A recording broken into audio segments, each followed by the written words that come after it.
Her own father slaps her across the face. He's furious that she ran away 6 years ago and cost him a fortune. Turns out, on a dark and rainy night, her family drugged her and tried to sell her off.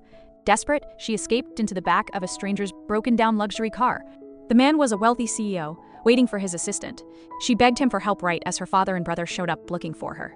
Her brother revealed he had drugged her so she couldn't have gotten far. The CEO quickly pulled her down, hiding her under his coat as her family peered through the windows before finally leaving. But as soon as they were gone, the drugs started to kick in. The woman cried out that she was burning up, her body shaking with a fever. Realizing she'd been drugged, the CEO tried to help, but in her daze, she pulled him into a desperate kiss. 6 years later, she's living in poverty, raising a young son named Xiaobao at a construction site. She has no idea that the boy is the son of that powerful CEO. The little boy spends his days collecting bottles, telling his mom that once they save enough money, they can finally go find his father. But just then, her cruel father and brother show up again. They violently attack her, blaming her for the 300,000 they lost when she escaped. They grab the small box of money she saved for her son's school fees. As they struggle, the little boy runs back and bravely tries to fight them off, screaming that the money is to find his dad. His grandfather viciously shoves him, telling him he's a bastard with no father. Just then, 2 luxury cars pull up. The CEO steps out, shocked to see the woman and a little boy who looks just like him. The little boy looks at the powerful man and innocently asks his mother, "Is that my daddy?" The woman is stunned, recognizing the man from that fateful night. The CEO approaches them and makes her an offer. He needs a son to present to his family. He offers her 100,000 yuan to pretend to be his wife and for the boy to be his son. He then kneels down to the boy and tells him his new name is Chu Xiaobao. When he asks the boy to call him daddy, the child, overjoyed, immediately shouts daddy.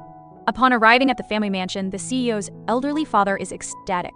He immediately showers his newfound grandson with affection and orders the staff to buy him every toy imaginable. The CEO's jealous uncle and his wife are immediately suspicious, whispering that the boy must be a fake, since their nephew has never even dated. Dressed in a beautiful gown, the boy's mother is nervous, but her son reassures her, telling her to just pretend it's a game. As they enter the mansion, the boy charmingly greets his grandfather, who is instantly taken with him. The uncle, however, continues to stir up doubt, pointing out that the boy doesn't look like anyone in their family. While the grandfather is overjoyed, the uncle's wife reveals her plan to her husband. She has already sent the boys in the CEO's hair for a paternity test and will announce the results at the party to publicly humiliate them. Meanwhile, at the hospital, the test results come back. To the doctor's surprise, the report confirms with 99.9% certainty that the boy is indeed the CEO's biological son. At his grandfather's lavish birthday party, the CEO's son and his mother are brutally humiliated for squatting on the floor to eat a bowl of salad. It turned out that when they arrived, the boy's uncle and aunt were immediately skeptical. The uncle sneered that his brother had never even been in a relationship, so there was no way this kid could be his. To prove them wrong, the scheming aunt secretly plucked a strand of the boy's hair, planning to run a DNA test and expose them at the party. Unaware of the plot, the boy Xiaobao immediately charmed his grandfather, running up to him and calling him grandpa. The old man was overjoyed. The boy then presented his grandfather with a hand-drawn picture of 5 grandsons, wishing him a long and happy life surrounded by family. The grandfather was so touched that he hugged the boy, declaring that if he were really his grandson, it would be the best gift of all. Later at the party, the mother, who had never worn high heels before, stumbled and nearly fell, but the CEO caught her. Mortified, she apologized, feeling completely out of place in the fancy surroundings. She and her son found a quiet corner, taking bowls of salad and sitting on the floor to eat, just as they would at the construction site. At that moment, the jealous aunt seized her chance for public humiliation.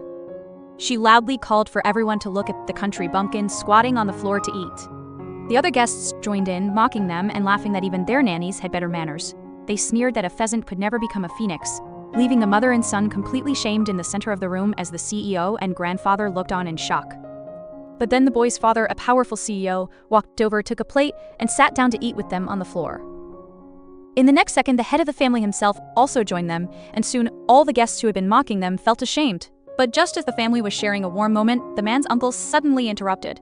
He pointed at the woman and declared that she was just a poor country girl who got pregnant with some other man's baby, and that her child was not part of their family at all. The uncle sneered, claiming he had already taken the boy's hair for a DNA test and that the results would arrive at any moment. His wife joined in, calling the woman a shameless, lowly girl trying to marry up. The grandfather was heartbroken, believing he had been deceived about his only grandson. He accused his son of bringing shame on the family before suddenly clutching his chest and collapsing in a fit of rage. While the father rushed to his side, the uncle and aunt continued to taunt the woman, telling her she was finished and that once the DNA test arrived, she would be going to jail for fraud. Just then, A car pulled up, and a man rushed in holding a white envelope. The uncle snatched it and triumphantly announced that the paternity test results had arrived. He shoved the report into his brother's hands, telling him to see the truth for himself. The old man's hands trembled as he opened it. His face filled with despair, but as he read the final line, his expression turned to one of utter shock. He crumpled the paper and threw it to the ground. Roaring at his son, Neil, the powerful CEO immediately knelt before his father without a word. The uncle and aunt smirked, believing their plan had succeeded. But the assistant who delivered the report was completely confused. He had just come from the hospital where the doctor confirmed the boy was indeed the CEO's son, and he was told the old man would be overjoyed with the news. The old man, blinded by fury, accused his son of trying to anger him to death. The CEO calmly replied that he was already the heir to the entire family fortune, so what good would his father's death do him? This only angered the old man more. The uncle seized the opportunity, claiming the CEO was so arrogant, he would even use a fake child to mock his own father. But just as the old man raised his cane to strike his son, the little boy ran and stood in front of his father. He looked up at his grandfather and said, "Grandpa, don't be mad. My dad just wanted you to have a happy birthday. If you're still angry, hit me, don't hit my dad." As the old man softened at his grandson's plea, the scheming uncle jumped in. He pointed out that the boy had called his own father boss, which proved he was just a hired actor. But the grandfather was touched, stroking the boy's head and saying how much he wished the child was his real grandson. Moved, the boy promised to stop his grandfather from being angry at his dad. Seeing the old man's heart melting, the aunt screamed that the boy was a fake, and the DNA test had already proven he wasn't part of their family. The grandfather stood up for the boy, but the aunt continued her vicious attack, calling him the son of a hooligan. The woman stepped in to defend her child, but the aunt slapped her hard across the face. Before anyone could react, the CEO lunged forward, ready to strike his aunt, but his father's angry voice stopped him. "Get out of this house if you dare to lay a hand on her," he yelled. The aunt then turned on the old man, asking why he was protecting a child who wasn't even his own flesh and blood. The grandfather replied that even if the boy wasn't his grandson, they couldn't bully an orphan and his widowed mother. The aunt laughed cruelly, revealing the woman wasn't a widow at all, but an unmarried mother, who didn't even know who her child's father was. The boy, in tears, defended his mother, shouting that his father was a good and responsible man who worked hard in the city to provide for them. As the boy spoke, the CEO felt a strange pang in his heart, a wave of sadness he couldn't explain. The rage is too much, and in the next second, the old man collapses into his chair, clutching his chest. Just then, a man scrambles out from under a table. Holding a crumpled piece of paper, he rushes to the old man, but the son's aunt intercepts him, knocking the paper to the floor. The patriarch picks it up. After reading the note, his face turns to thunder. He screams at his son to kneel. The son's uncle and aunt immediately chew him out for disrespecting his father, calling the woman a fraudster and demanding security, throw her and the boy out. But the son rises to protect them, shouting for everyone to back off. His aunt sneers, accusing him of falling for a second-hand countrywoman and planning to raise another man's child, a disgrace to their family. The patriarch, seeing his son's defiance, becomes enraged all over again. But as the paper falls open, everyone can see what it really is. It's a DNA report. A bright red stamp officially confirms the results. A perfect match. The boy is his son's biological child. A man storms into the party and brutally slaps the woman across the face. Before anyone could react, the son's aunt reveals her vicious plan. It turned out she had brought the woman's so-called family to publicly humiliate her. The men, claiming to be her father and brother, immediately join the attack. They call her a disgrace, who is unfit to be a mother and doesn't even know who her child's father is. The woman, bleeding and in tears, demands to know why her own father would treat her this way. In the next second, he takes off his shoe to strike her again.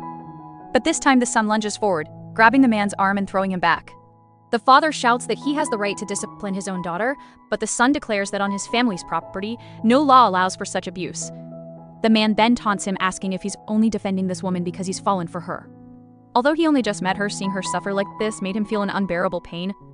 Just when it seemed things couldn't get worse, the woman's father demands $3 million from the son. It turned out he wasn't there to defend her, but to sell her. He claims she owes him the money and proposes the son can pay her debt, and then she's his to do with as he pleases.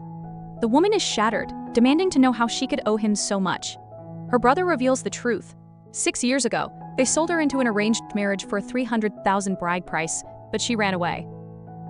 Now with interest, the price is $3 million. The woman screams that she is a human being, not property to be bought and sold. She reminds them that from childhood, she worked to support the family, doing all the chores and earning money, while all they ever did was beat and abuse her. Seeing the absolute cruelty, even the patriarch, who had just disowned his own son, is stunned into silence by their inhumanity. As the father continues his demands, enraged, the wealthy man punches the father to the ground. Undeterred, the father offers the woman and her son as a buy one get one free deal. To end the scene, the wealthy man writes a check for $3 million and throws it at him. But the woman, refusing to let him be extorted, snatches the check and rips it to pieces. As the two villains scramble on the floor screaming for their lost money, the woman warns them she can have them arrested for trespassing. The enraged father lunges to strike her, but a bodyguard instantly kicks him to the ground just as the family patriarch yells for everyone to stop.